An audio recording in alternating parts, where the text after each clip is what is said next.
Okay. Sa liwat, mayong aga, mayong ugto, kag mayong hapon. Nakamute kita gali, no? Pasensya gid. Diri sa Kidlat TV Online. Sa aton nga regular nga programming diri sa BUGKOS ang Katawhan, BUGKOS Bacolodnon. Alas 12 hasta tubtob alauna. No? Lunes, Martes, kag Thursday. Weekly, 3 times a week kita. So, Marso 18 subong, kag sang kahapon nga adlaw banwa, allow me nga i-take up just one agenda sang kahapon namon nga sesyon sa amon nga ika 89th regular session, no? Wednesday sang kahapon nga adlaw, amoy na amon nga regular session. Now banwa ari ha, tandugon ko nang ni jutay kaayo kay because nga gusto ko suguran ang aton nga topiko sa sini nga mga inadlaw. Amoy nibla ang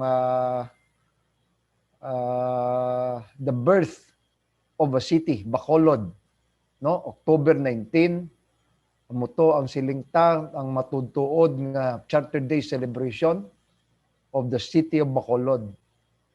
So ang subtitle banwa, Correcting the Wrong, Wronging the Correct, from October 19 to June 18, no? So banwa kahapon nga adlaw session namon.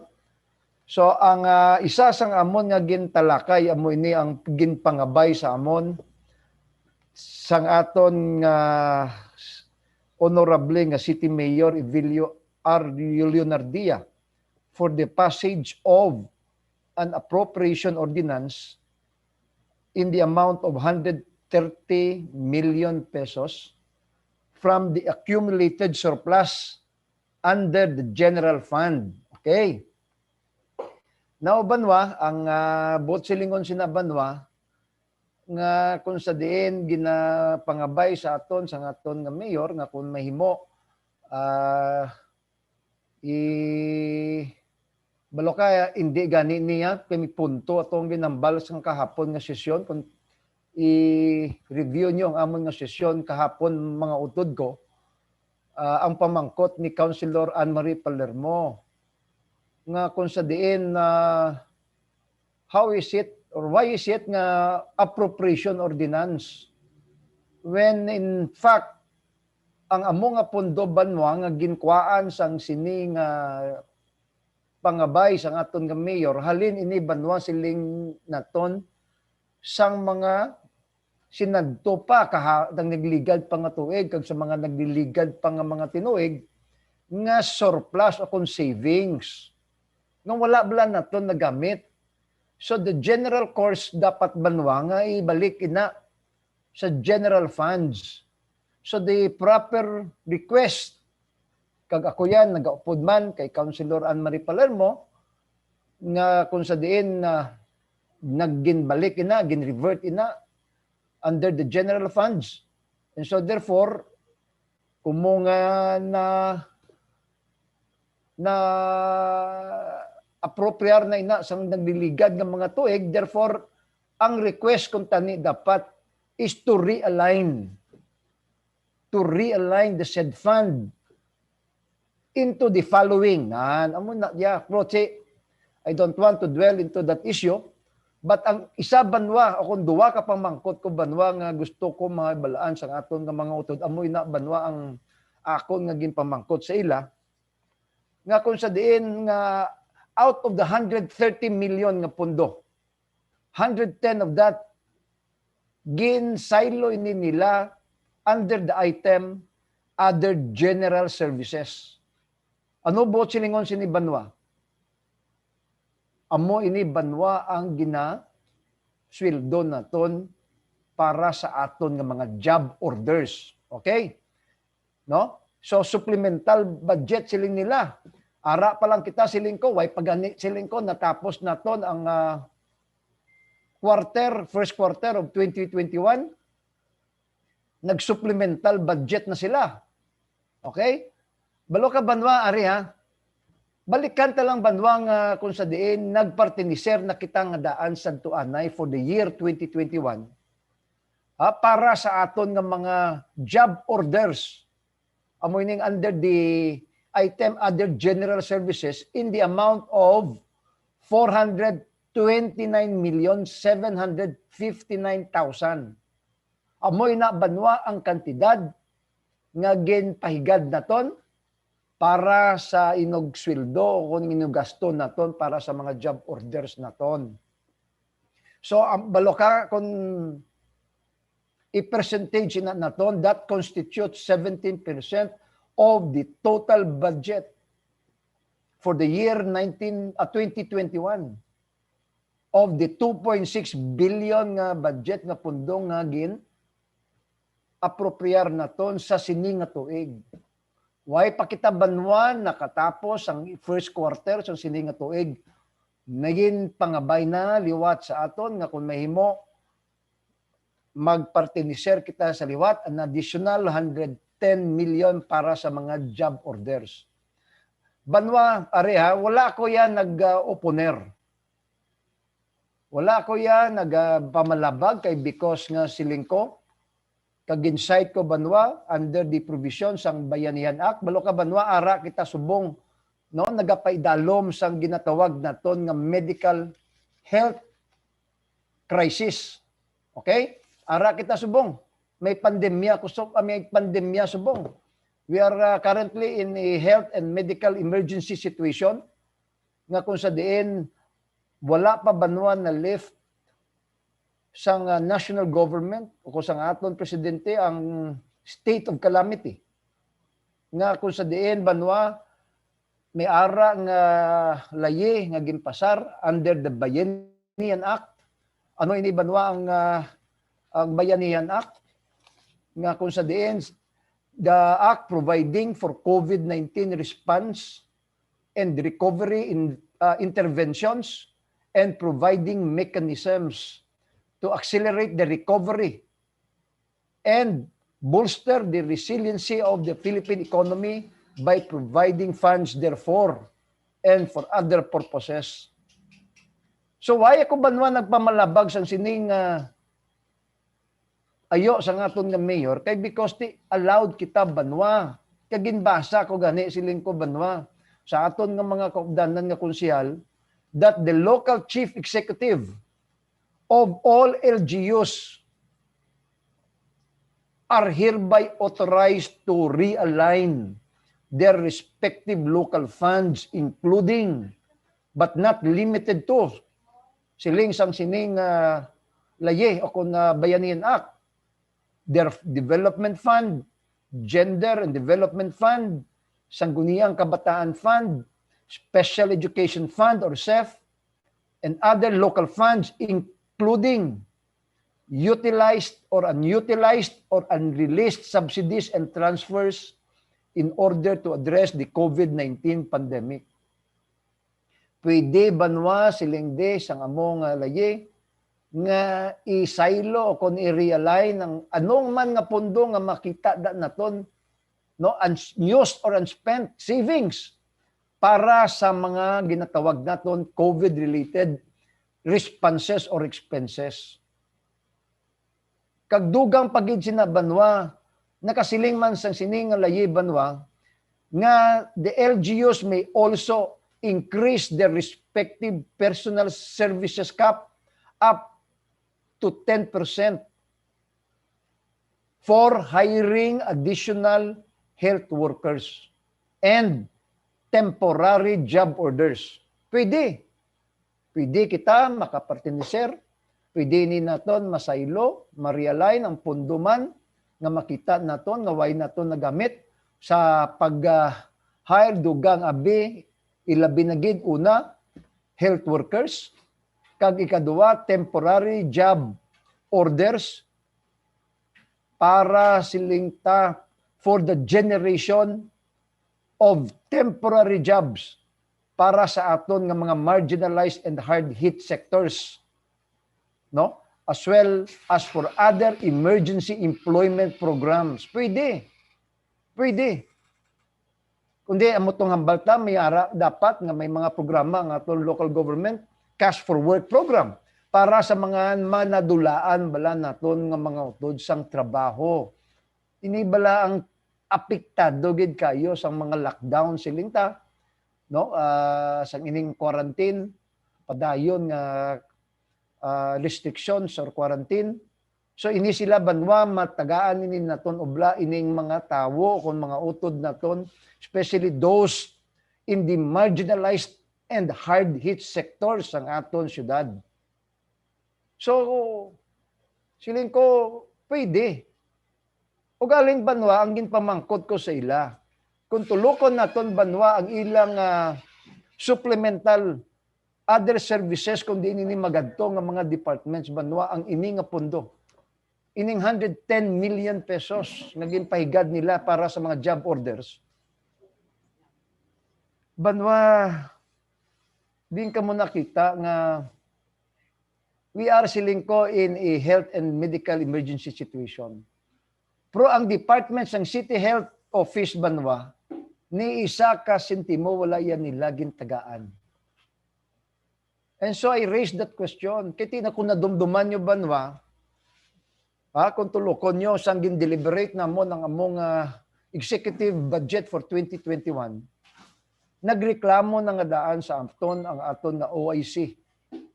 Head sang City Health Office nga mo si Dr. Edwin Miraflor. Siling niya, naging pamangkot ko, ayhan, intsakto na blay ang pundo, nga ginpahatag sa aton nga executive sa among opisina, diri sa may City Health Office.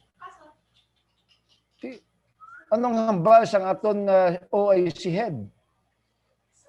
Dismal kag tuman kagami nga muna kun nga handom kag ayon namon sa liwat ka ulihi kung may ara gid man nga supplemental budget sa ulihi ayon ini ang amon nga aton nga mayor nga kung mahimo madugangan pag ini naton o kun niya ang amon nga budget. Biskan pagani siling ko sa pagpamakal sang mga vaccines o kun bulong para sa aton nga mga utod masami ginapangayo pa ini naton sa Department of Health. Kag kung masami kung tagaan gid man kita abis ang bulong o kung vaccines kung hindi nearly expired siling niya, expired na nga mga bulong. And so therefore banwan nakibot ako kay tungod nga sa tanan-tanan nga mga departamento nga ginpanagaan sang mayor. Take note banwa ha, nga out of the 110 million pesos, 58.5 million gid ara sa opisina sa ngaton nga mayor or roughly 53% sa nga mga pondo ara sa iyang nga opisina. Kag wala yayagin tagaan ang opisina o ng departments ng City Health Office. So isa na banwa nga ginpamangkot ko. Kag ang ikaduwa ko ng banwa nga ginpamangkot is adding additional job orders at this time part of the medical and health emergency measures ang aton syudad. Kay tungod nga siling ko nanghayo ako gani sa ila sa kun mahimo nagdugang ako pasar sa isa ka resolusyon, a simple request from the office of the city mayor kag ang supplemental motion ni Councilor Archie Baribar gani gusto ko kutani i-adoptahon na lang kay instead of addressing the request sa opisina sa aton nga mayor gabi hindi na lang gabi request na lang ini naton sa Human Resource Department which I accepted. Pero wala gid bala nila banwa gin pamatian kag gin-aprobahan. Ano ini banwa ang ginpangayo ko base sa akon nga resolusyon. Resolution banwa kung nga mahimo matagaan kita sang inventory of these job orders. Lakip ang ilang ngalan kag ang sahi o kon sang obra o kon the kind of jobs nga may ara sila kag kon pila ang sweldo nga ginabaton ini nila sa among nga obra. It is a very simple request.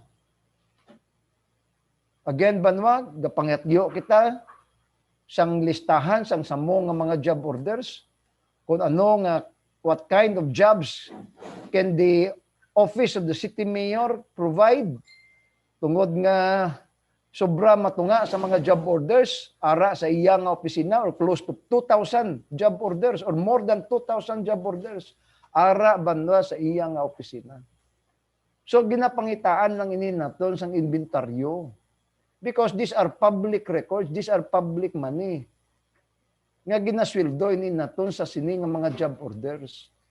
Why gid ya diferensya sa akon banwa? After all, there is a law that provides that we can hire additional health workers, we can hire additional job orders, especially sa aton nga mga marginalized affected sectors.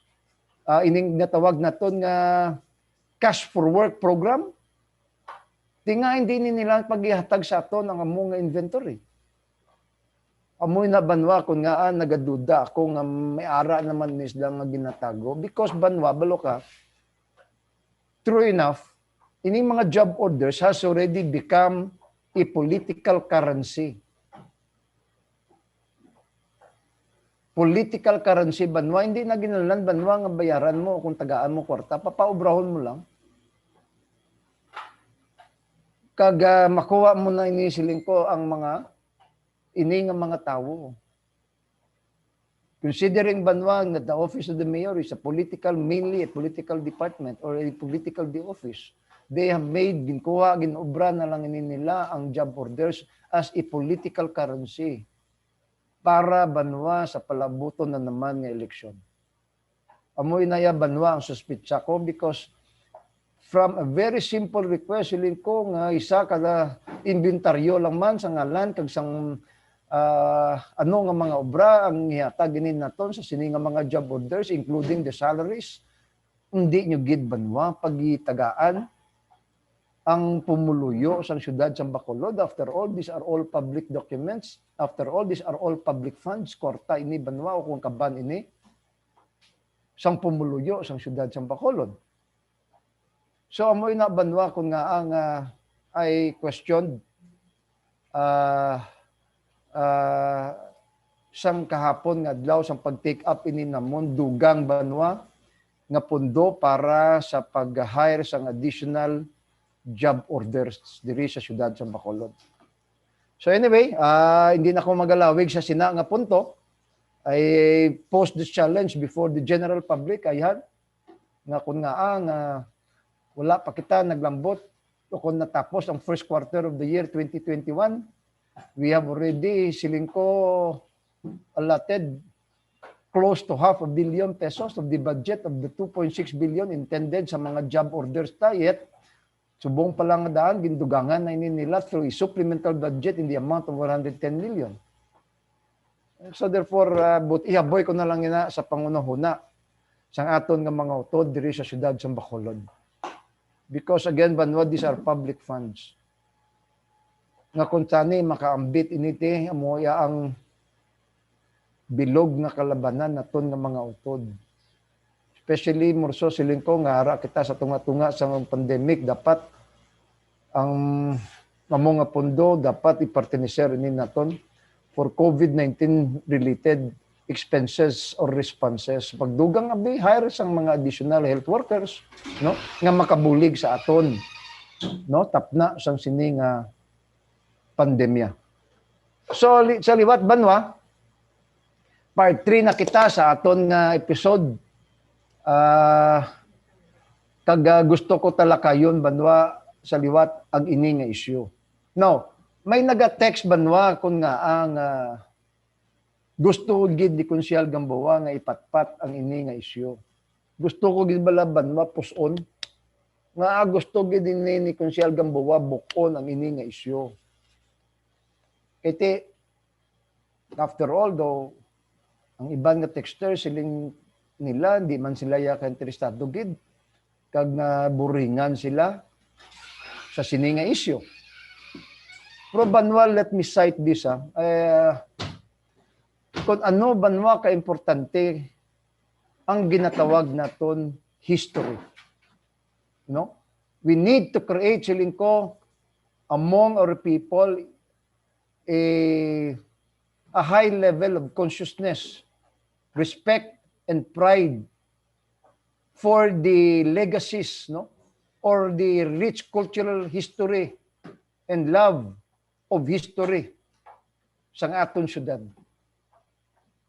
Hindi nanungod siling ko banwa nga I am the chairman now of the Committee on History, Culture, and Arts because siling ko we need banwa to interconnect with what was handed down to us sa aton nga mga kanunuan, the past.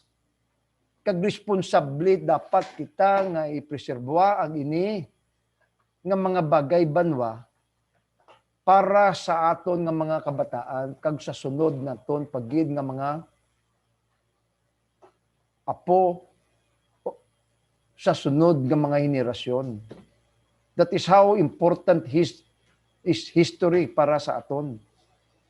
History of the people which is actually nagahatag ina sa aton glimpse of the past so that we can decide on how we are to live our lives in the present kag kung paano kita magtukod sang komunidad para sa aton nga mga masunod nga mga henerasyon. No, amoy na siya banwa ang history nga ginatawag because we should learn from history. Because siling ta kung natun-an naton banwa ang history, hindi na bala kita magbalik-balik. We learn from history. Kag kung ano'y nada siling ko ang mga maayong tululunan naton sa aton nga mga kanunuan, kundi i-adaptahon naton. And for those nga mga malain abi nga mga kultura base sa history nga gindaho ini sa aton, kundi i-disregard ta. We learn from history. Amo na masubo banwa because the truth is, gapay pita ka reklamo, we continually complain as a people. No? But yet, the truth is, we play blind to our history. We never learn from it. Wala kita yagatoon. We sleep. Kapatulog-tulog ani kita during our history classes. Siling ko. Kay siling naton, katika boring nga subject, pre-requirement ina banwa. Di ba? Nga before we graduate, may ara kita yang subject, history, kung Jose Rizal. Because banwa, importante kayo para sa aton nga tun-an naton ang history. And we learn from history dapat. Muto lang hambal ko ng ligad nga sa lain na siling ko nga history does not repeat itself. We repeat history. Amo nang hambal sa aton sang isa ka writer nga si Ambit Ocampo. We do not repeat history. Our history does not repeat itself. Kitaya, we repeat history if we don't learn from history. And so therefore, banwa, please bear with me nga akong nga gusto ko gid ni poson, nga gusto ko gid ni banwa isa-isahon sipad-siparon nga para maintindihan sang aton nga mga utod. Ang ini banwa nga pagsaylo, pagligwat nila sa pagsilibrar ini naton sang aton nga Charter Day anniversary, sang aton Mascara Festival celebration.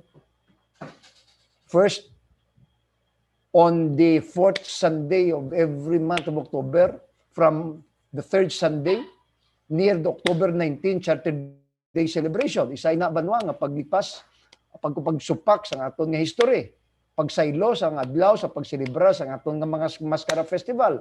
Ikadua, ang pagselebrar banwa sa aton nga Charter Day anniversary from October 19 to June 18. Isa man ina banwa sa pagsupak o kung pagliwat sa aton nga history diri sa siyudad sa Bacolod. So, allow me banwa, no, kung sa diin nga wala labot nga nag-deliver ako sa akon nga privilege speech ang nagligad nga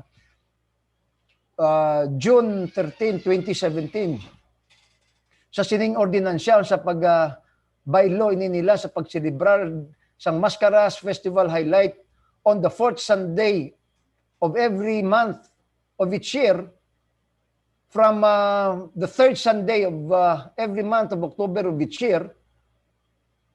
Naghatag pagid ako pagid banwa sang isa ka privilege speech.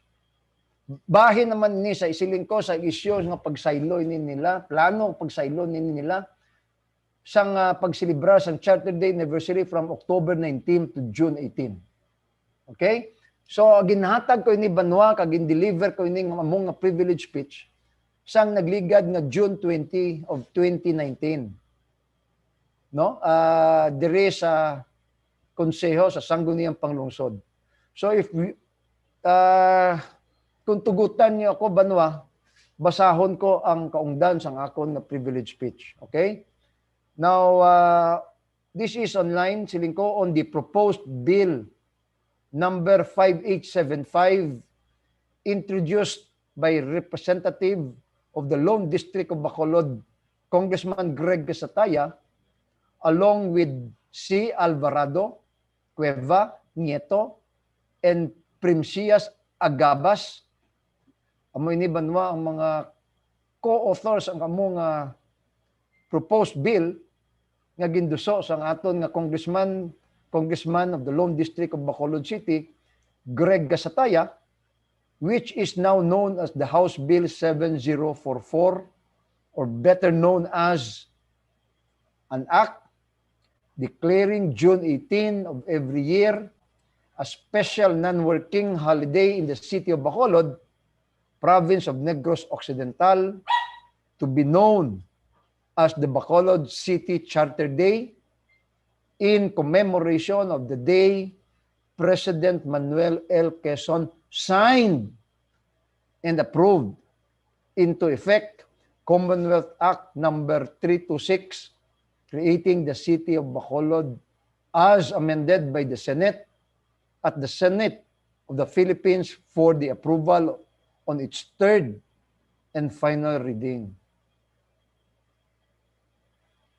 So amoy ni banwa ang House Bill nga at that time ready na for approval on its third and final reading diri sa Senado. So as the chairman of the Committee on History, Culture, and Arts of the Sangguniang Panglungsod of the City of Bacolod, it is incumbent upon me that I have to make my stand relative to the proposed House Bill 7044. This issue for me involves historical importance. Now, banwa, I want to put on record, siling ko, that I, as committee chair of the History, Culture, and of the Arts, conducted several committee conferences. Kung ready na da si amigo naton John Libon, kindly show them already the letters or the correspondences sa mga nakalain-lain nga hensya sa aton gobyerno nga ginpadalaan ko sa among nga sulat. Kag ang ilang sabat ini sa akon nga sulat sa ila. No? Kag with that in addition abi sa mga pila ka mga committee conferences nga ginkandak ko upod sa aton nga mga local historians, upod sang Negros Occidental Historical Council, members of the academe, media, and local leaders did a thorough research in the city archives, conducted several consultations, wrote several letters to duly governmental offices like the National Historical Commission of the Philippines, or NHCP, House of Representatives, both in the House of Congress and in the Senate, and even appeared at the Senate Committee Conference with Honorable Claudio Jesus Calao Pentebella at Manila for this proposed bill. Okay, so I would like to respectfully refer sa aton ng mga tumalanaw diri sa aton programa. Nakapost inada banwa ang pila ka mga sulat nga ginpadala ko sa aton ng mga opisyales in the National Historical Commission of the Philippines, House of Representatives, both in the House of Congress and in the Senate, kag personal nga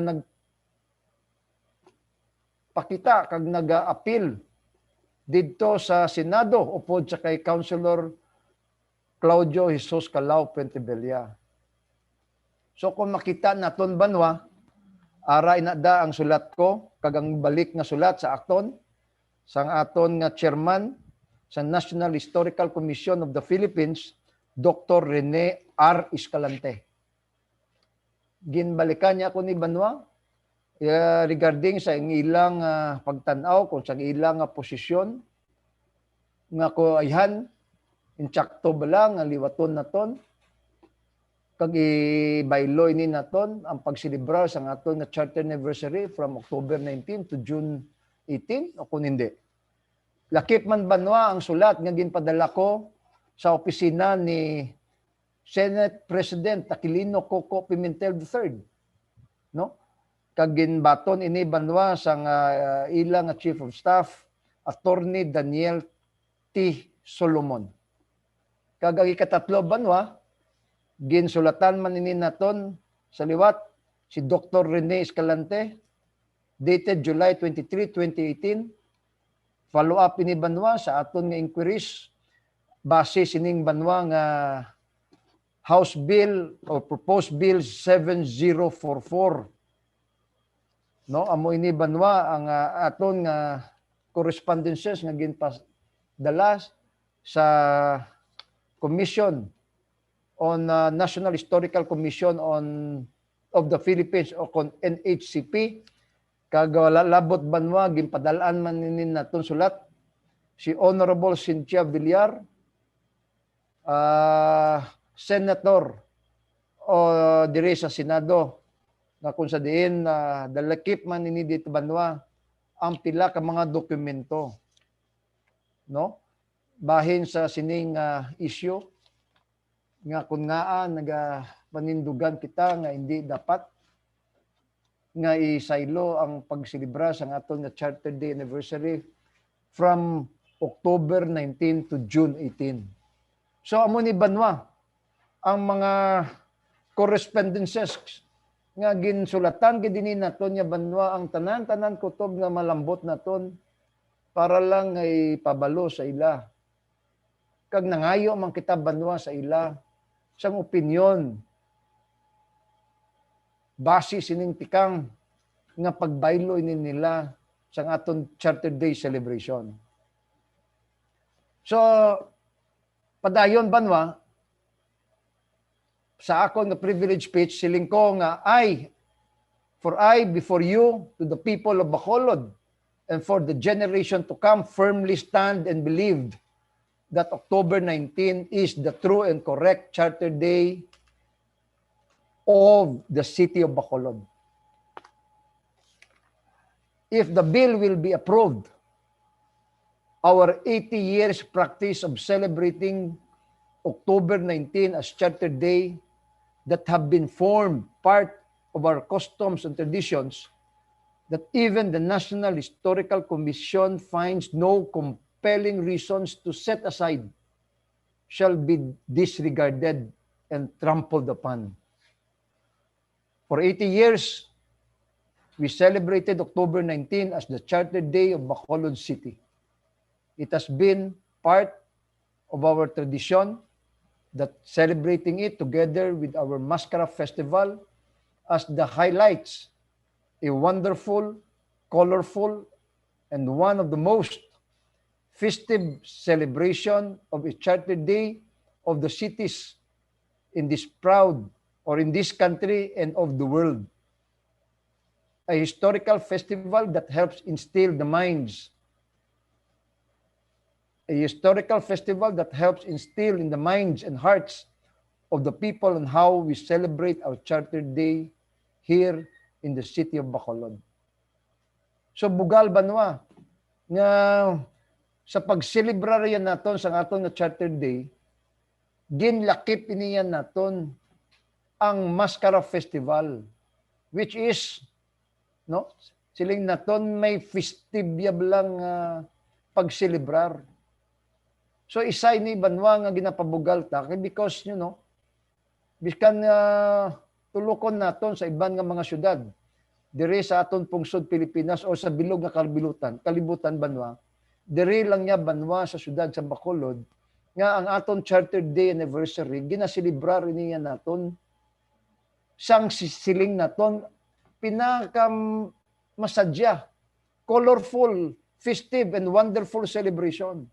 So bugal ina naton banwa nga kita di sa syudad sa Bacolod nagaselebrar sang amo nga Charter Day celebration nga tuman kasadya, kag tuman ka colorful, kag tuman banwa ka festive. Kay kung magsiling kita banwa dugang abi sa akon nga ginasiling nga festival. Ang buot silingon sang festival means the anniversary, birthday, commemoration, fiesta. And the word festival means as a time of celebration marked by special observance. And what is that special observance in the month of October? The chartering of the city of Bacolod. So lain kita ya banwa. Kung pararon naton sa iban nga syudad, diri sa pungsod Pilipinas, kag sa bilog nga kalibutan, nga amo kita siniya banwa magselebrar sang aton nga Charter Day anniversary. Festival, I said, again, banwa, suliton ko, means anniversary, birthday, commemoration, fiesta, etc. To celebrate Mascara Festival in the absence of the celebration of the Charter of the City of Bacolod is not in keeping with the definition of the festival.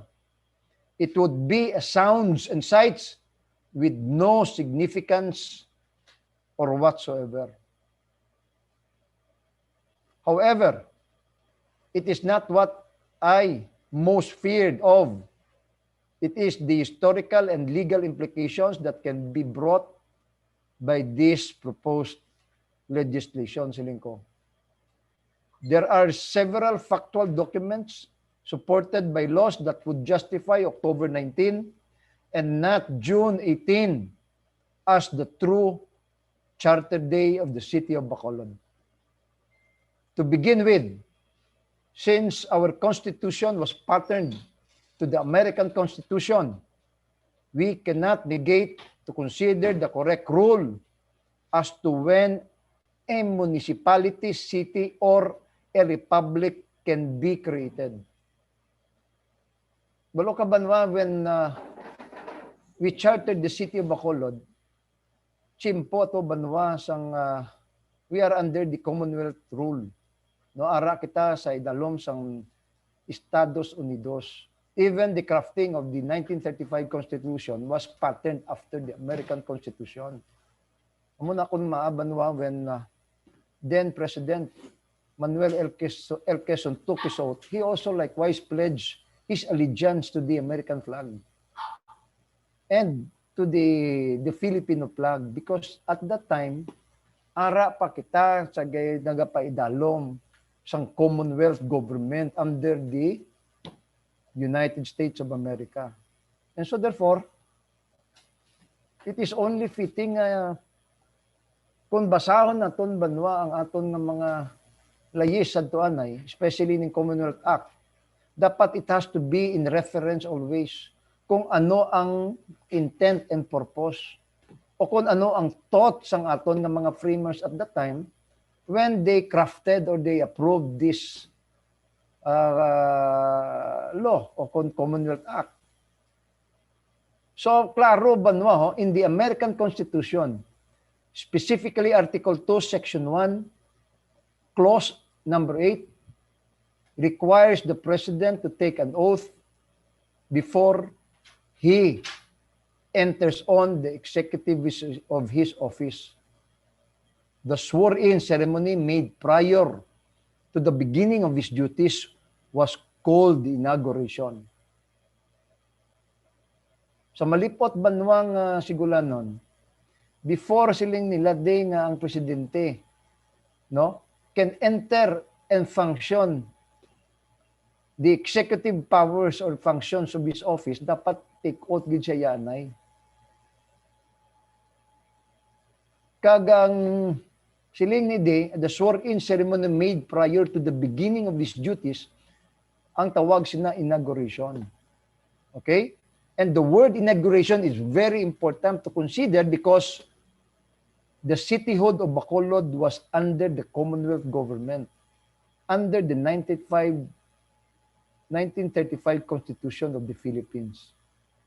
Their interpretation must be governed not after 80 years.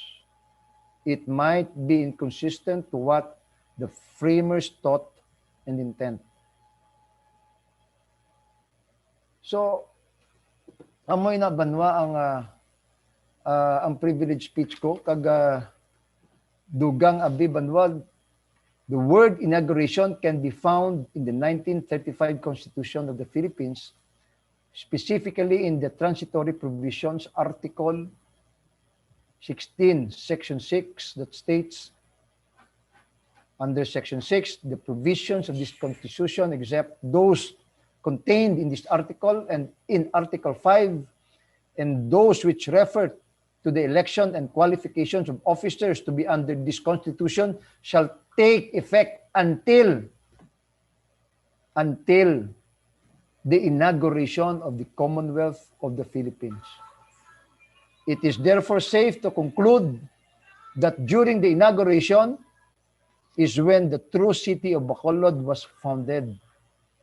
This can prove in transitory provisions in the Commonwealth Act number 326, or otherwise known as an act creating the city of Bacolod, specifically Article 7, transitory provisions.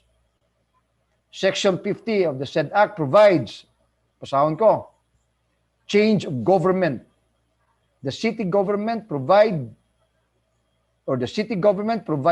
for in this chapter shall be organized immediately after the appointment and qualifications of the city mayor and the appointment and induction into office of the members of the city council as herein provided, or as soon thereafter possible. The territory of the city, upon completion of the organization of municipal government, shall cease to be under the jurisdiction of the provincial government of Negros Occidental. From the words of the law, it speaks as to when Bacolod ceased to be under the jurisdiction of the provincial government of Negros Occidental, as to when it ceased to be a municipal government unit, and when the city of Bacolod was born, that is, upon the completion of the organization, the inauguration, and not the signing of the law. So amoy ni banwa dapat ang pag-interpretar naton sang among layi ining Commonwealth Act. Kag according to the National Historical Commission of the Philippines, or NHCP, to quote, basahon ko, that the city of Bacolod shall maintain the October 19, 1938 as the lawful charter day, that being the date when President Quezon went to Bacolod City for its formal inauguration as its chartered city, highlighted by the assumption to office of the then Honorable Alfredo Montelibano as the first appointed mayor. Ti amoy ni banwa ang hambal sa aton, ho? Sang aton National Historical Commission of the Philippines. Furthermore, the National Historical Commission of the Philippines notes that Section 54 Commonwealth Act 326 states that the law shall take effect upon its approval, yes, but then again, the said law was shortly amended by Commonwealth Act 404 to the extent of 17 out of the 54 sections.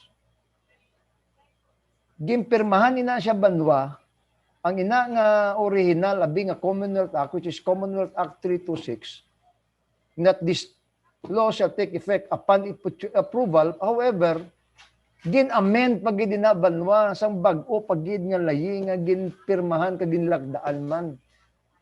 ni Manuel L. Quezon. Signed by then Manuel L. Quezon on the very day he inaugurated Bacolod as a chartered city on October 19, 1938. Ginsupersede na ganito siling sang National Historical Commission sa aton. Ang original nga layi nga ginpirmahan, signed and to take effect upon its approval, aprubahan sa liwat, ginpirmahan bag-o nga Commonwealth Act, which is Commonwealth Act 404, kag nagsiling nga kung sa diin, nagsiling inide sa bag-ong nga layi nga ang pag-inaugurar sang syudad sa Bacolod as a chartered city, which is on October 19, 1938. Wala na ninilaya banwagin tulok ang ini nga mga dokumento. Isa lang banwa ang ginbasihan ini nila atong una nga ginpirmahan sang aton nga presidente. Kag ato banwa ang isa ka provision sang sina nga layi nga kung sa diin the law shall take effect. Or ano to na nagambal dito? Nga this law shall take effect upon its approval. Amo lang na banwa. Other than the rest of the provisions, gintago na lang ato yan nila. Amoy na banwa ang masubo gid kayo. And I agree because Bacolod City is a municipal corporation created by, and it has to have all the elements siling ko required by law to be called a city. Hindi lang banwa siling ta nga base sa layi because may ara banwa nga requisitos, no? Nga dapat sundon naton, and in the absence of one siling to hindi matuman. And what are these elements?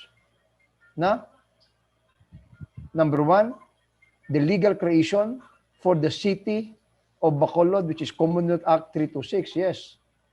Corporate name, yes, the name of our city, Bacolod. Place and territory. So, ara.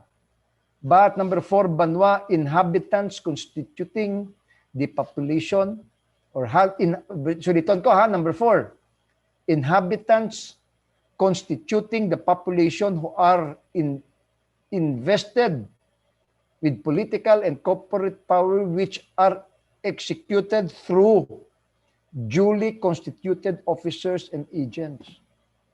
Duly constituted officers and agents.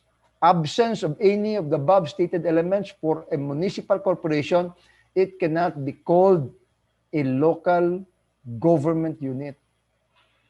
So in the case, banwa, of the city of Bacolod, on June 18, there was no duly constituted yet at the time officers and agents yet, or not only after October 19, when the then Mayor Alfredo Montelibano sworn in at the historical Bacolod City Public Plaza. Amo lang inabanwa silingon tang naging siyudad sa Bacolod, sang may nag-take oath na kag may ara na duly constituted officers and agents nga nag-appoint na bala kag nag-take oath na ang ini nga mga opisyales. Amo na banwa ang ginasiling inidi sa aton.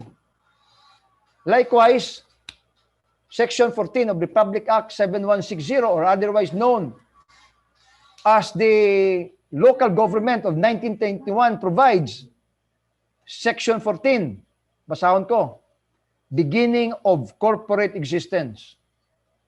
When a new local government unit is created, its corporate existence shall commence upon the election and qualification of its chief executive and a majority of the members of its sangguniang panglungsod or its sanggunian unless some other time is fixed therefore by the law or ordinance creating it. So amoy na banwa ang sugod gid sang ginatawag naton corporate existence ang isa ka syudad sang nagsugod na commence o kung nag-take out na ang ini nga mga opisyales o ang ini nga chief executive or majority sang membro sang sangguniang panglungsod. So sang June 18 niya wala pa. Wala pa sila ka-take off. Changing the Charter Day celebration of Bacolod City from October 19 to June 18 creates only more ambiguous as it is inconsistent to the present provision governing the local government unit, specifically on Republic Act 7160. We cannot separate the Charter Day from the effectivity date. They are one and the same. It will become contrary to the laws when it was created and to the existing law. So I am appearing now before you not as a legislator or a councilor, but as a student of history. Attached herewith are the documents for the record purposes. So thank you very much. Amoy ni Banwa ang kaungdan sang akon nga privilege speech nga deliver ko sang nagligad nga June 20 of 2019, no? So kung balikan naton Banwa, kung aton bagid Banwa o sisaon Banwa, abi Banwa, ihimplo Banwa ha, gigaanta ka mo para matagan pagid ang aton nga mga utod. Sang ako abi nagkonsihal. Okay? In the elections of 2019. Kindly follow me para mas matagan pagid ang aton nga mga utod. Sang natapos ang pag-inisipay, no, dira sa may sangguniang panglungsod, nadumduman nyo nga ang tabulators naton ang pag-inisipay ara sa hall sang sangguniang panglungsod si diri sa may new government center. Sa pagkatapos nga ginisip ining amon nga boto, ginpatawag kami Banwa sang COMELEC registrar officer, no, sadto anay, kag gindeklarar as winners, ginproklamar, no, kung may ako nagsala kaagahon na to sang among adlaw, sang dason nga adlaw, to bala nga may anom pa ka mga chips nga siling nila nga corrupted, ginpaladala pa sa Iloilo. May tatlo ka mga lugar, ka mga eskwelahan nga gusto kung tani nila bukaron, abrihan ang BUGKOS machine kag isipon man sa liwat.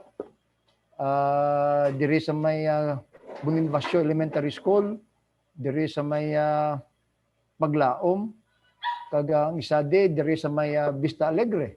No, nadumduman nyo to Banwa nga pirte ka sadya kay ang katapusan Banwa. Hindi sila yung mag-take out mo. Kaya ang gusto nila ya 15-0 gid. Do hindi pa nila ya mabaton nga may isa yang kaoposisyon ang naglusot. So they will not take their oath until such time nga mamatud-an gid nga 15-0 gid ang gwa sang resulta sang among eleksyon. So Banwa mayo lang kay tungod nga dumduman ko nga hindi magsugot Banwa ang COMELEC register officer sa tuanay nga bukaron nila kung wala ini siya presensya. Dumduman nyo?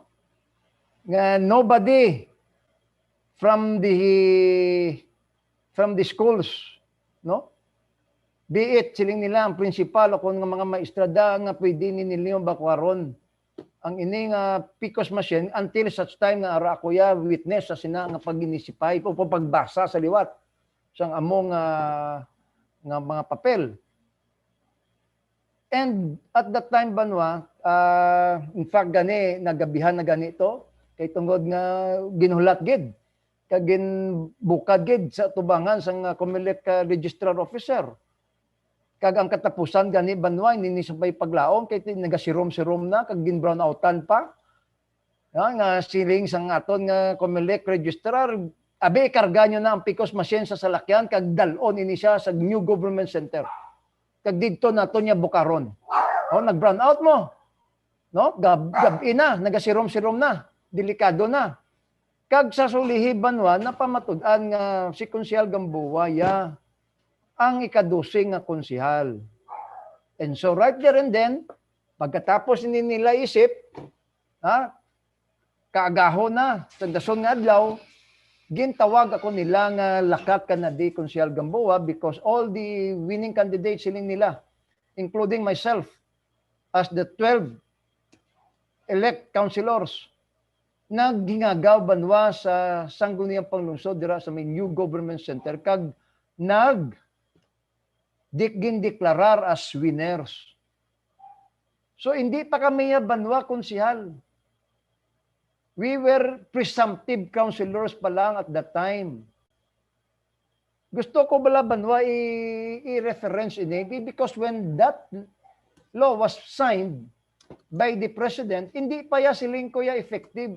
Ang amo nga pagpirma pa lang sang atong presidente. In fact, even siling ko, when we took our oath of office, kung nagdiin ako nag-take out sang akon nga oath of office sa atubangan sang sala ni Judge Saison, no? When I took my oath of office banwa, hindi bot silingon banwa ng konsehal nako. No. I was just a councilor-elect at that time. Hindi pa ko ya ka-asumer as councilor of the city of Bacol because banwa, klaro sa aton, nga you can only take your oath of office, you can only assume as councilor once gani nga ginproklamar ka na, kag masugod na ang imong opisina, which was on the noon time of June 30. So hindi sungod ya silingon na nga proklamar na kami, gindeklarar na kami, kag butang tabi, nag oath taking ako sa sala ni Judge Saison, no? Hindi pa, because ang among gidyang kadlawan nga we are officially declared as councilors is on the noon time of June 30. So mo man ninabanwa, although silingon tabi nga nakakrear na sa isa kalayi, but banwa, the effectivity of the law takes effect only upon the assumption or the inauguration of the appointed local officials or city officials of the city of Bacolod, nga kung sa diin, they were already duly constituted as officers or mayors or councilors at that time, which was made only on October 19, 1938. Amo na banwa gid dapat ang pagbasa naton sa aton nga layi. Now banwa, sa sunod nga Lunes, I still have mga 5 minutes remaining.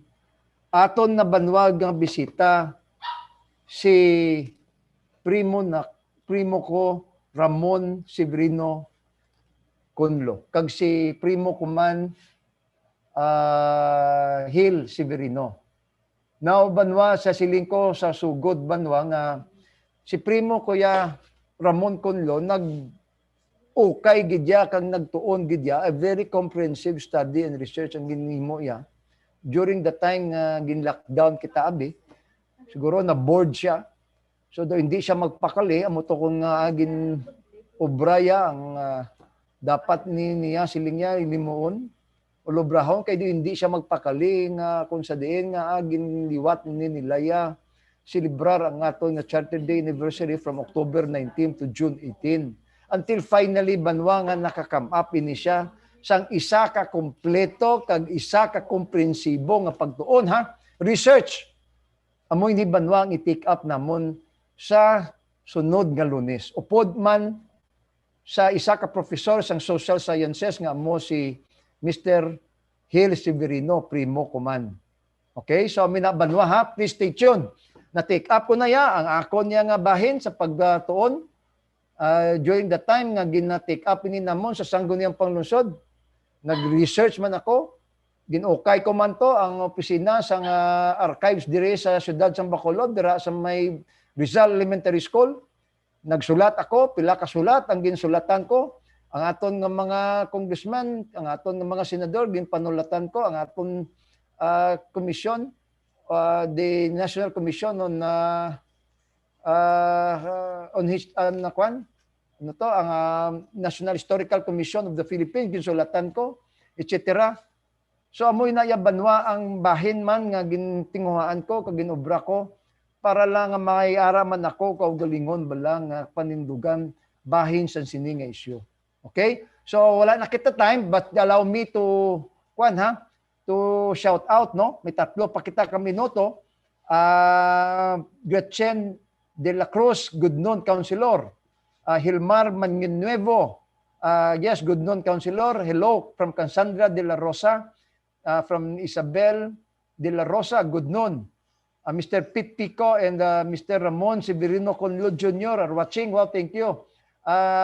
Sir Pico, former congressman of the Diwa party list, and of course ang akong nga primo pabuton tani. Kindly please stay tuned kay ini banwa ang research nga ginobras ni Mr. Ramon Severino Conlo. Pwerte man banwa ka ekstensibo kay because pati na banwa ang kaso nga ginabasihan sang sini nga mga opisyal ta, amo man banwa ang iyaman bukon.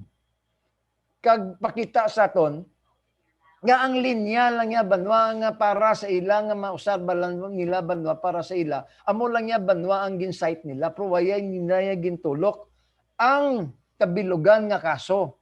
So I will allow my primo Ramon Conlo to explain that, no, from Miss Eleanor Keng, the changing of the proclaimed October 19 to the fanciful June 18 is a clear disregard of the rule of law. Yes, tsaktoy na, madam.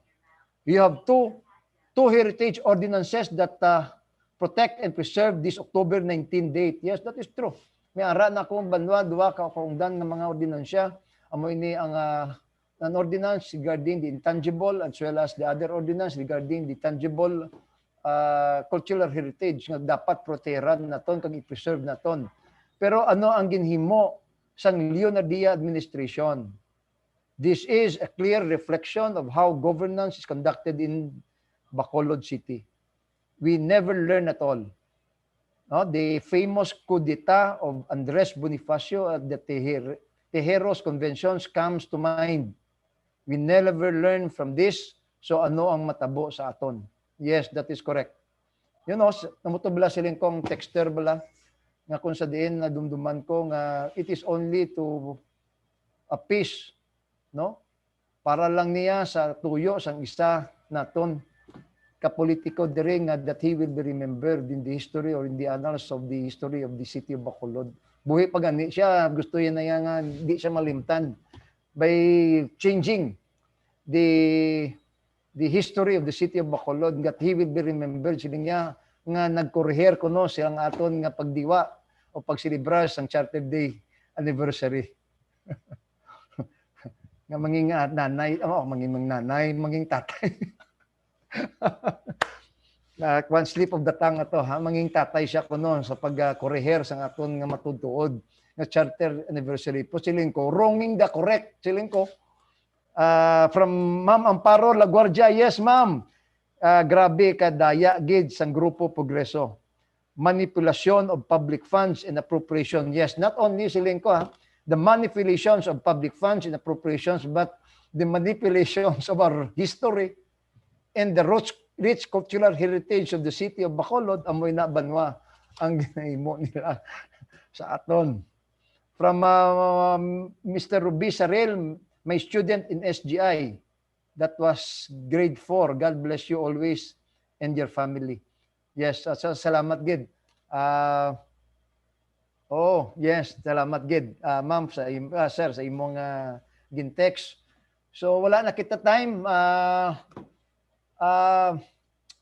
I hope banwa nga makuan naton ma-pressure ini naton nga ginatagaan ko gid ini chikligwa ako ng chimpo para ma-speaker ini naton sa aton nga mga uto. Don't worry, damo pagid kita banwa manging masadya nga mga topiko sa ulihi because you know what, sige nimo. Don't worry. Kung you find some of us or some listeners or some of our televiewers will find this boring, but banwa, this will become already the record of the annal of the history of Bacolod. Nga ginkorera nato niya, kagin question naton ang pagbaylo ini nila sa aton nga Charter Day anniversary from October 19 to June 18. Again, banwa, may ginasaligan kitaya, may ginakaptan kitaya nga records. Factual ini ang aton. Hindi lang ini siling ko pato-pato, kundi voluminous records from the archives nga ginkuha ni naton, research papers made, no? Sampilan naton ka mga amigo man, especially Mr. Ramon Severino Conlo, kag si Mr. Roque Felenia, membro sa Negros Occidental Historical Commission Council, kag si Mr. Hill Severino. So why kita yabanwa sila nga ginapato-pato na to na o kon labugay ha. Kay base ang balon man nila nga si Konsehal Gamboa, labugay, banwa, voluminous records ang ginakaptan ko subong. That will already form part of the history of the city of Bacolod. Hindi niya siling ko nga ginubra lang niya ni Konsehal Gamboa nga kumo nga ginalabugay lang ang aton nga gobyerno, no. I want this to be placed on record. In fact, ang ibanwa nga mga records nga ginpakita ko sa inyo is already part of the records also of the sangguniang panglungsod.